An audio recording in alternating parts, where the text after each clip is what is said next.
If you've ever felt confused, stuck, or that you're just failing at image cycling, this video may help.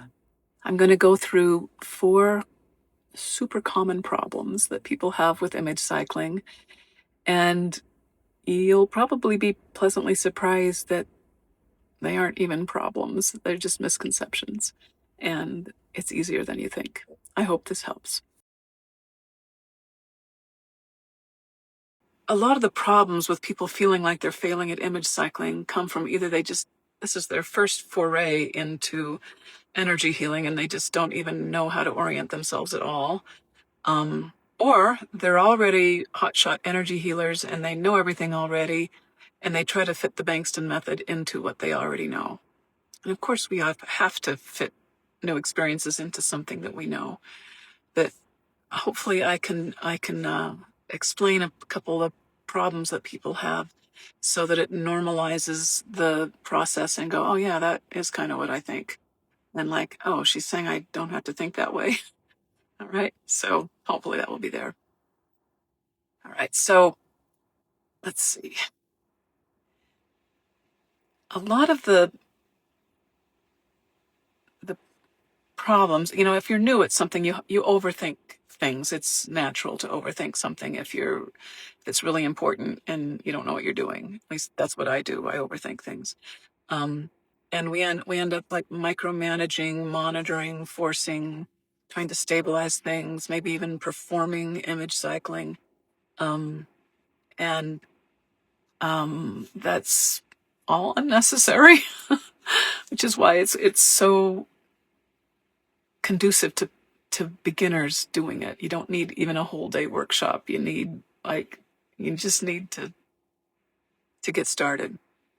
All right. So I'm going to go through like 3 or 4 or 5 problems that people have. And let's see if you have any of these flavors. So the problem number 1 that gets in the way of your image cycling is trying to achieve a certain state. This morning I was listening to Neville Goddard, and he said it's very important to have a state. And Tony Robbins says this, and a bunch of other people say, if you're going to heal, you want to be in this positive state of belief and congruence, and your nervous system is stabilized and everything's kind of like smooth. And that actually interferes with image cycling, which is good news because that's actually a pretty hard thing to sustain all day long. And I'm not saying don't regulate your nervous system, that it's not important to be positive and that achieving a state isn't therapeutic. Of course it is therapeutic. It's just not what we're trying to do with image cycling. Okay. And so if you're trying to cycle and feel blissful, it's a little off the mark. If you're trying to cycle and feel powerful, that's also off the mark. If you're trying to feel spiritually elevated while you're image cycling, that's not so great. Or if you're trying to spin at a high frequency so that the frequency matches something, which is actually something I teach, but I don't make it important. It's a playful way of doing things.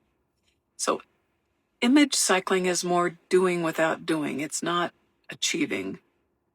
The states that you participate in when you're image cycling arise naturally and they naturally fall away, and they're all valid.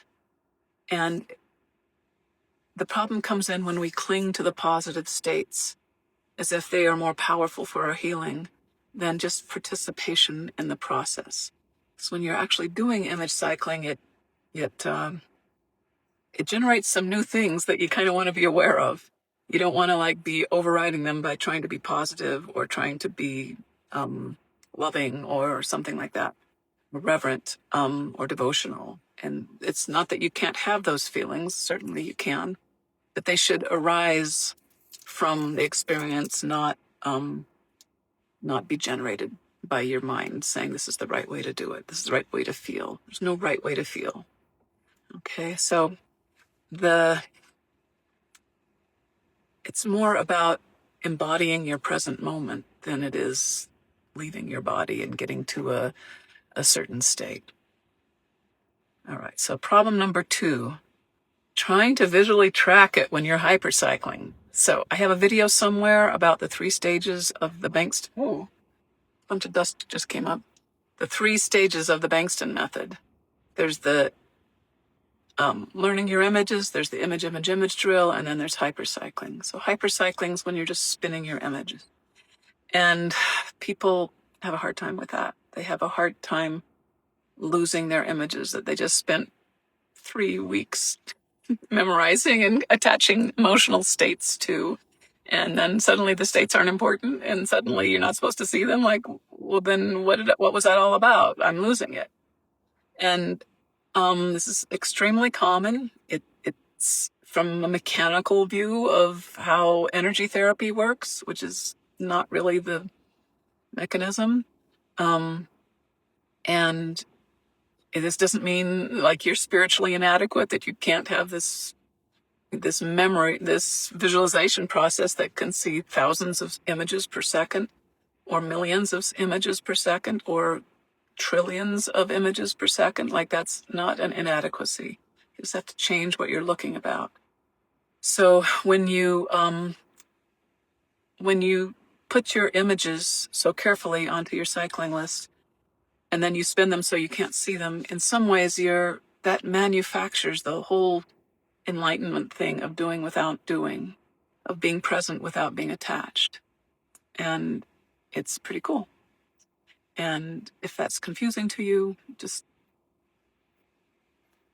that's what I help people with. Okay.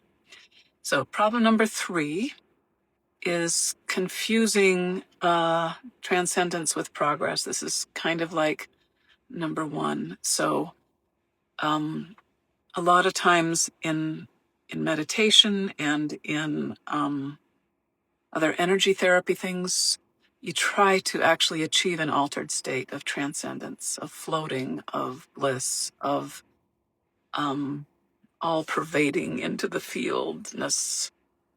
And I find that can be therapeutic. It's not that there's anything wrong with merging with the whole field or merging with divine goodness. That's certainly not a bad thing to do.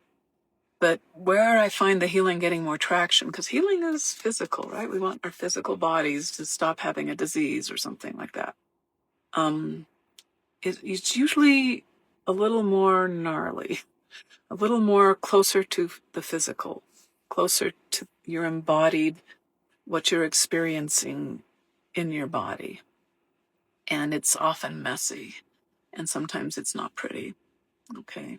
And the emotions aren't always pleasant, and that's it working, okay? When I work one-on-one with people, if I see some gnarly emotional thing kind of like coming out of the experience, I point it out. We can usually both see it, and that's often a healing response of like something emerging that was blocked and stuck in there. Doesn't mean that it's pretty or it feels good. But navigating that is not hard if you know how to do it. Okay. And what I find is that, there's that expression that healing happens in the now. And so if right now I'm honestly scared or honestly sad,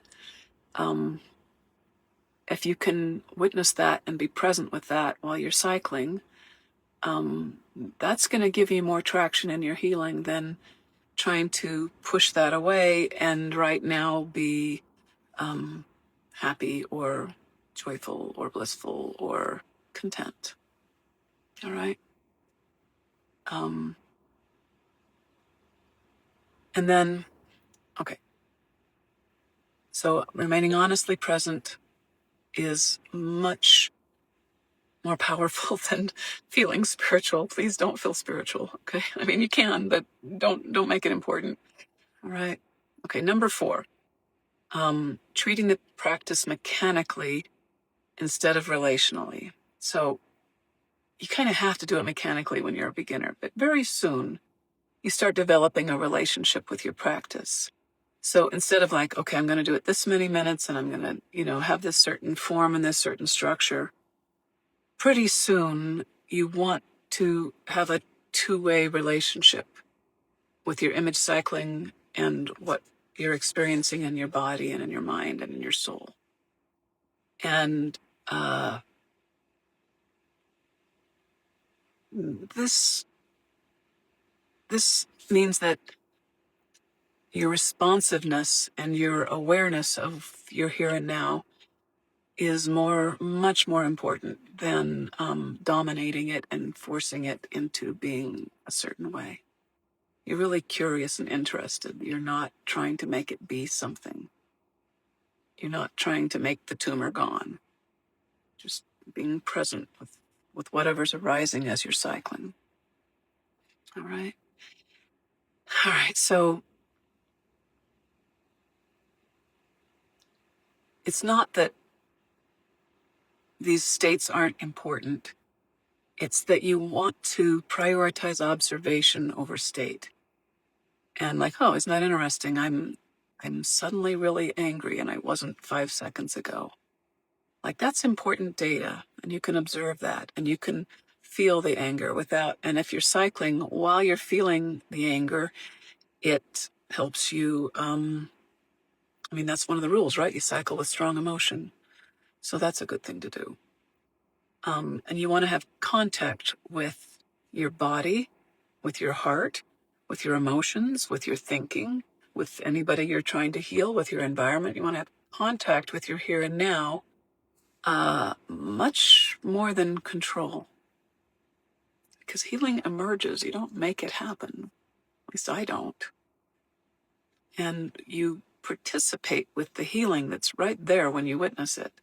If you witness something, it emerges. If you try to control it, it blocks it. So performing healing, it doesn't usually work with the Bengston method or with image cycling. And then instead of like, am I cycling at a good speed, or are the images right on my list, you're saying, what are you actually observing honestly? Like, that's a really good question to be with. Can you remain present without forcing something? And can you allow the process to evolve and emerge? And can you be surprised and delighted by the healing rather than knowing what it should look like? And that one is what I love to, it feels like that one's hard to do on your own until you get accustomed to it. Because who doesn't want their cancer to go away? Who doesn't want their whatever other problems they are, to just leave already? It's very natural to want to control it. And I'm just saying that there's something deeper and better and bigger if you don't do that. All right? So let's see. So don't assume struggle means failure. Use less force, less performance, more observation, more responsiveness. Just be honestly in contact with the here and now. And then, So let me know if any of this triggered a new way of looking at this for you. And just know that I love positive thinking. I love all that stuff. I think it's a good part of my own mental hygiene to try to frame things positively, empowering mindset stuff. I think that's just common sense to do that. When I'm image cycling, when I'm actually healing, I'm just here now with myself, if I'm treating myself, or with my clients if I'm working with them.